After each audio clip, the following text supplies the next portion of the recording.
Hi everyone, so in this tutorial I'm going to be showing you how I make all my resin pieces like this, and I'm just going to take you through the steps of what I do.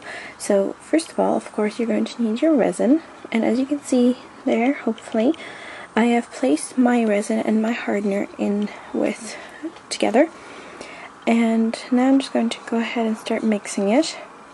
And when you mix the two together, first you'll notice that the mixture gets a little bit cloudy and there are like kind of streaks through it. So you have to keep stirring until it becomes perfectly clear again. Okay, so now that your resin is thoroughly mixed, you're going to want to pour it into your molds. Now if there is any dust or dirt in your silicone molds, you can use a little piece of tape just to get rid of any kind of dirt. And once you do that, then you can go ahead and pour your resin. You can pour the resin as it is clear, or you can use a little bit of paints, such as acrylic paints, to dye it. Now you only want to use a drop or two, and then when you cast the piece, you'll end up with something like this. And this is just a little gingerbread guy that I made, and I still have to polish and sand it off. But as you can see, there's no flexibility to it. The resin doesn't lose any of its qualities. So as long as you only use a very small amount of paint, the resin will cure as normal. So I'm just going to go ahead and pour some of my resin here. So first I just want to show you what I do when I use stickers in my resin. As you can see here, there's already a very thin amount of resin with a puffy sticker in it. And the reason why I do this is because puffy stickers have a tendency to float to the top of your resin piece. And I wanted this one to have the little panda way at the bottom. So if I know I'm going to be making resin in two parts, what I do is make a very thin casting, insert my stickers, and then let that cure completely. And then what I would do is put another layer of resin onto that and add glitter, such as in this one here. And as you can see, the piece is the regular thickness, to about here or so. But inside, you will notice when I pop it out that there is a resin layer and then a second layer where I add the glitter to make sure that it doesn't mix with the top layer. But for something like this, once I have my sticker in there, I just take a little bit of resin, and I usually use my stirring stick to apply it into small molds like this. And I will just fill it up to whatever height I need it to be.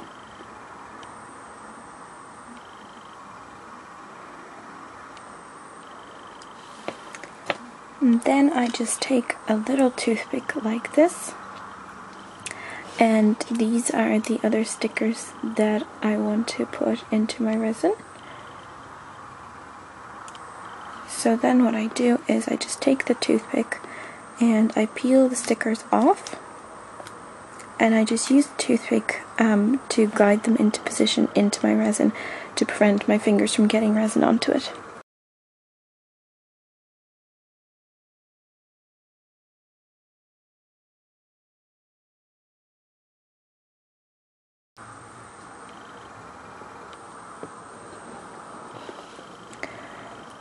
And the good thing about the resin is that before you can't move any of the stickers around anymore, it gives you about, I'd say, 3 to 4 hours of playing time with it. So then you can just go ahead and move them around as you like. Now personally, what I do is I would wait for this to cure completely, and then I would pour another very thin layer of resin on the top and add glitter to that. But what you can also do is let that sit for about 3 to 4 hours until it gets very, very tacky, so that, as you can see now, if you dip my toothpick into it, it just looks like slightly thicker water.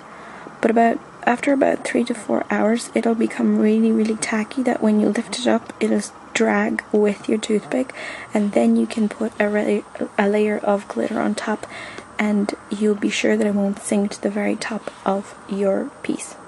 So this is another piece that I have that has already cured twice, and there's a layer there with the stickers and then another layer with the glitter. So once I have my resin pieces ready to come out, what I do is again take a piece of tape, and I always clean up the edges of my mold to make sure there's no glitter and nothing loose sticking around so that it doesn't get all over my room. And once I'm happy with that, because this is a silicone mold, you can just peel the edges away and just pop your piece out like so. And so this is the front and the back, and if you look at it from the side, I know the sticker is a little bit curved because some of them have a tendency to curve like that, but hopefully you can see the one layer where it's just clear resin with the sticker and then a second layer with the glitter, and you can see all the way around there's no glitter transfer onto the very front of my resin piece, but that has just stayed as it is. Now the very important thing to do when you're using this method of two-part casting is that when you cast your piece for the first time in your mold, you have to make sure that you do not remove it from the mold whatsoever before you pour the second layer. Otherwise what will happen is that the resin will seep into the edges and kind of make like a big air bubble on the bottom. So then you'd have to take out the whole piece and kind of immerse it in the resin. So just make sure you don't take it out before you cast the second layer. So I also wanted to demonstrate to you how you could cast pieces that you need to dye your resin for. So here I have a little bit of resin and I want to cast this little Rilakkuma head. So what I'm going to go ahead and do is add 1 drop of chocolate brown paint, and then I also have this mocha color paint, and I'm just going to have to see how the colors are mixing.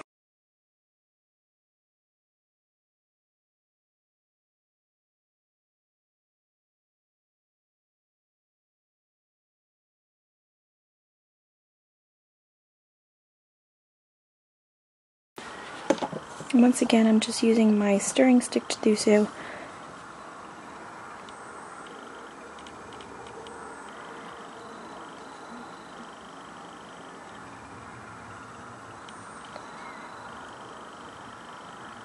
And you want to always make sure that when you're pouring your resin, you don't want to catch any air bubbles in any of the parts.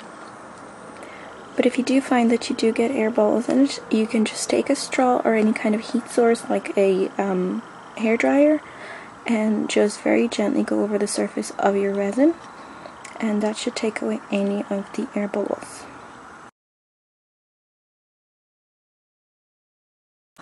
So now that I have my mold filled, I would just go ahead and wait for 12 hours first, then pop it out the mold, and then wait another couple of hours just to make sure that the resin sets completely. Alright, so it has been about 18 or so hours since I cast this piece, and you can tell that it's about ready to pop out when you press down on it, and there is no fingerprints left. So I'm just going to go ahead and take it out of the mold. And as you can see, I have this really pretty Rilakkuma head, and this is the one that has been dyed with acrylic paints. And I'm just going to try and hold it up to the light. So please excuse my room. And as you can see, there's no transparency or any kind of patches or anything showing through the resin piece, so you can tell that it's been cast well. And then once this dries for another couple of hours, you can go ahead and paint the front of the face with acrylic paints, and then you can just go ahead and glaze that. Now the usual curing time for resin is between 19 to 24 hours. So what you will notice is that when you're casting your pieces in your molds, you're going to want to let it set for about 12 hours. And after that, you want to take them out of the molds and leave them on a countertop or anywhere with full air access for another about 12 hours or so to make sure that the piece is completely solidified and there's no plasticity to it. So again, you can see this is another piece that I cast in my two-part method. You can see there's no glitter coming up to the top, and it looks like so. And now there are two ways to finish the back or the wrong side of your resin pieces. What you can do is, as you can see, when you take out your resin pieces, there's kind of like a lip to the edge. And what you want to do with that is just rest your piece on a very flat surface, and you're going to take your resin again, and then you're just going to start pouring a small amount of resin into the very center of your piece. and you just want to start at the center and kind of spread it out to the edges. And the reason why you don't want to polish off or sand off the edges of the mold is because they actually keep the resin in, and it needs something to stick onto, otherwise it would just spill all over the edges. So once you have a little bit of resin there, you can just use your stirring stick to kind of drag it to the edges, and of course you can add a little bit more if you need to. But once you do this, you will notice that it creates a kind of a raised surface on the top, and you can see it very well now on camera. And then when you let that dry for about 24 hours again, and you want to make sure that you cover it with like a plastic lid or anything so that dust doesn't get into it. But what you will find once it cures is that this is the bottom of my resin piece that was in the mold, and you can see the square edge there. But on the other side, however, you can see this nice little raised kind of a dome, and that's probably my favorite way to finish off charms, when you dome them like this, because it just gives them a very nice finish. And usually when I dome my pieces, I don't even have to bother glazing them because they come out very shiny as they are. And doming is a very good solution for finishing off pieces that have glitter on the back, because if you were to sand off the lip on pieces like this, what you would notice is that it would make a ridge of around the edge where there would be no glitter, so it could take away from the look of your whole piece. But for example, for pieces like this that are a solid color, or that you might have dyed with a little bit of acrylic paint, the best solution is to actually sand off the edges here and the back if there's any air bubbles, like on this piece. And what I use for that is a tool very similar to a Dremel, which is basically a rotary tool that you put a different attachment on the end, and then it just sands these pieces off very, very well. So just to show you the difference between the two ways of finishing resin, this is a piece that has been domed, and it is one of my Real Guma things. And then on the back, you can see that the glitter goes all the way to the edges, and that there's a nice lip to the whole piece. Whereas this second one here, it is one of my Sentimental Circus ones, and if you look at the front, you can see that there's a thin lip around the edge when there is no glitter, because this one has been sanded off, and the little lip that you find when you take out your piece has been removed and then polished off. So the finish on this is actually really, really nice, and I do very much like it. But depending on what kind of stickers you put in the front, you might not want to have that lip, so then you want to go ahead and use the doming method. So the only other thing that I wanted to show you is that when you want to turn your resin charm into something you want to put on a cell phone with an eye pin like this, there are two ways that you can do this.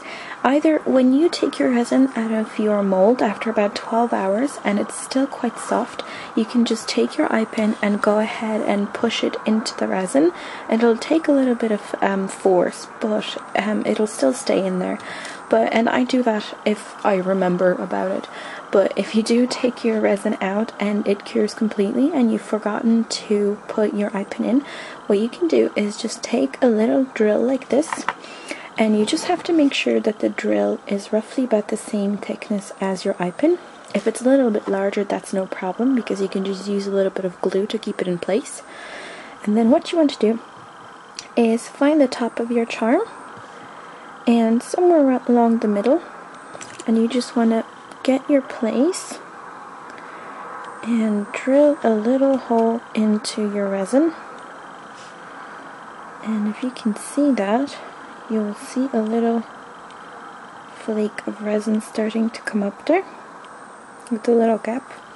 And then all you have to do is just keep drilling until whatever length you're happy with. And you just have to make sure that the drill is going in absolutely straight. And if you have something like sprinkles or glitter in your resin piece, you'd be better off to put your eye pin behind those, just so that it doesn't show through to the top of your charm. But as you can see, it drills very easily. It doesn't take a lot of effort. And then you can just tap out any of the drilled out resin. And then when you take your eye pin, now I know mine's the wrong length because I haven't trimmed it yet, but then you'll see that it fits perfectly fine in there. So it's just a matter of drilling a slightly longer hole, and then you can just glue it in with a little bit of super glue, and then you will have some nice resin charms. So these are just some of the new resin pieces that I have made, and especially for this tutorial as well. So I really hope you enjoyed the tutorial, and if you have any further questions, please leave me a comment down in the comment section. So thank you so much for watching, and I'll talk to you next time. Bye bye!